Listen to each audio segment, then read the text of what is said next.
The gods condemned Sisyphus to a very specific punishment. For eternity, he must push a massive boulder of a steep mountain, watch it roll back down to the valley, and then start all over again. In 1942, the French philosopher Albert Camus looked at this myth of ultimate pointless torment and arrived at a bizarre conclusion. One must imagine Sisyphus happy. How do you extract joy from a loop that has no purpose? How do you find peace in a universe that doesn't care about your efforts? Camus explored this problem in fiction through his novel The Stranger. He created a protagonist named Meursault to act out this philosophy in the real world. Meursault acts as a mirror.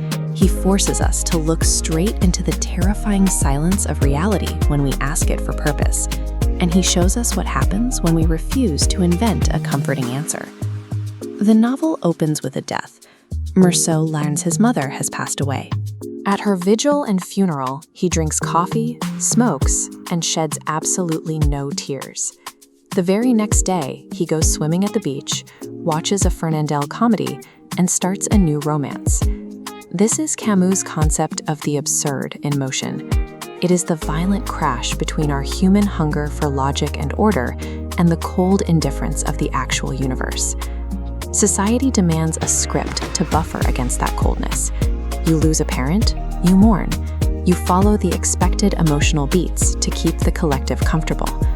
Meursault refuses to perform. He won't manufacture grief or fake an emotion he doesn't feel, simply to validate the illusions of everyone around him. On a beach outside Algiers, the heat becomes physical. Meursault, blinded by a pounding headache and the relentless glare of the sun, encounters the brother of a woman his friend has been abusing. Without a plan or a reason, he pulls a revolver and fires. When director Francois Ozon adopted the book into a 2025 film, he stripped away the romanticized colors of the Mediterranean. Using stark black and white cinematography, Ozon exposes the glaring heat and empty reality of the act. This crime occurred in the 1930s in French Algeria, an environment defined by deep colonial divides and strict segregation between French settlers and natives. Ozon updates the narrative by explicitly giving the Arab victim a name and foregrounding the systemic apartheid of the era, which dictated who the justice system protected and who it ignored. The violence shatters the polite veneer of the colony. It exposes a society claiming to uphold strict moral order while actively enforcing deep structural inequality. When Meursault goes to trial, the physical facts of the shooting are barely discussed. The dead man is pushed to the margins of the courtroom's attention. The court's logic is a flowchart. Because he didn't weep at his mother's funeral, he's labeled a monster, but the court offers a loophole. If he feigns remorse, the system forgives him. Perform this script and save his life. He declines the offer, sticking to the bare truth of what he feels. Refusing to lie for the court's comfort becomes his own personal version of leaning into the heavy stone. The jury condemns him to death. The justice system reveals it's far more frightened of a man who exposes the meaninglessness of their social scripts than it is frightened of actual violence. Condemned to die, Meursault sits alone in a cold, dark cell, waiting for the guillotine. The end is absolute. A prison chaplain enters, demanding that Meursault seek forgiveness, find God, and embrace the promise of a higher spiritual meaning. Meursault snaps. In a fit of rage, he grabs the priest and screams his rejection of these hollow comforts. He refuses to trade his concrete reality for spiritual fairy tales. The outburst leaves him empty. By burning through the priest's illusions and exhausting his own anger, the desperate hope for a future afterlife finally dies.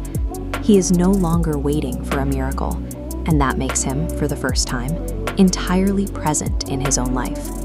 Exhausted from the outburst, he opens his heart to what he calls the benign indifference of the universe. He realizes the world doesn't care about him, and he finds deep peace in that silence.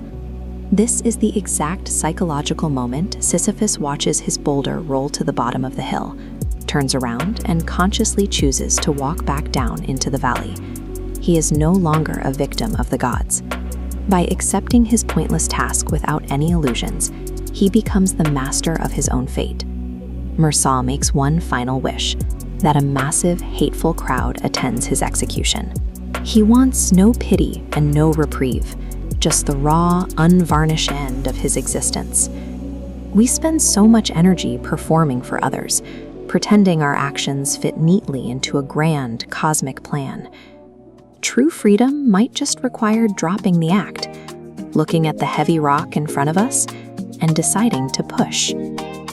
Positivity, global coaching, yeah. Positive coaching, we move.